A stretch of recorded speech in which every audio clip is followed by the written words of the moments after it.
हे पहा, उपमुख्यमंत्री हे वित्तमंत्री देखील आहेत. त्यांच्याकडच्या डिपार्टमेंटच्या आमच्या जिल्ह्याशी संबंधित काही विषयांचा त्यांनी अधिवेशनाच्या काळात वचन दिलं होतं की मी त्या बैठका घेईन. त्या पद्धतीने त्यांनी आमच्या DCC बँकांच्या बैठका घेतल्या. त्याच्यामध्ये नाशिक आहे, बीड आहे, अनेक वेगवेगळे डेलिगेशन्स आहेत. तर बीडच्या त्यासाठी त्यांनी मला इथे बोलवलं होतं, त्या बैठकीसाठी मी आले. आणि आता जालन्याची DPC आहे 1 तारखेला आणि उद्या मला वाटतं बीडची DPC आहे. तर जाऊ DPCला. मी पण 5 वर्षाच्या नंतर चालले आहे. तर बघू काय. आता दादा स्वतः आहेत, मी आहे, सगळे आमच्या जिल्ह्याचे नेते आहेत आणि पदाधिकारी सगळे असतील, अधिकारी सगळे असतील. तर त्या सगळ्या गोष्टींच्या अभ्यासानंतर भविष्यातले निर्णय होते. आता बीड जिल्हा मध्यवर्ती बँकेची अवस्था थोडी विकत असल्याची माहिती मिळते.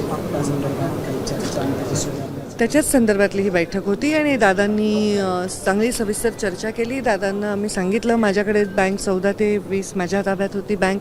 त्या काळातले सगळे जे व्यवहार होते, किती आपण 250 कोटीच्या आसपास विमा त्या बँकेतून वितरित केला, किती कर्ज वितरित केलं, बँक कशी मायनस होती, लॉसमध्ये होती, ती कशी प्रॉफिटमध्ये आणली, ह्या सगळ्या गोष्टी मी पण त्यांना ब्रीफ केल्या.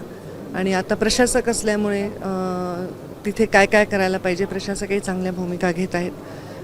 शेतकऱ्यांच्या संदर्भामध्ये भविष्यामध्ये DCC बँकला अजून स्ट्रेंथन करण्यासाठी अजितदादा नक्की पावलं उचलतील असं मला वाटतं. एक वेगळा प्रश्न आहे. संदीप क्षीरसागरने आता असा आरोप केला आहे की जसं वाल्मिक कराड धनंजय मुंडेंसाठी खास आहे, तसे धनंजय मुंडे हे देवेंद्र फडणवीससाठी खास आहेत आणि अजित पवारांसाठी खास आहेत. त्यामुळे कितीही पुरावे दिले वाल्मिक कराडांविरोधात किंवा धनंजय मुंडे यांच्या विरोधात तरी देखील त्यांचा राजीनामा जो आहे तो अशक्य, असं एक ट्विट आहे ते आता संदीप क्षीरसागर यांनी केलं. तुम्ही कसं पाहता?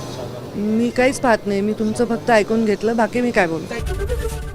ABP माझा, उघडा डोळे बघा नीट.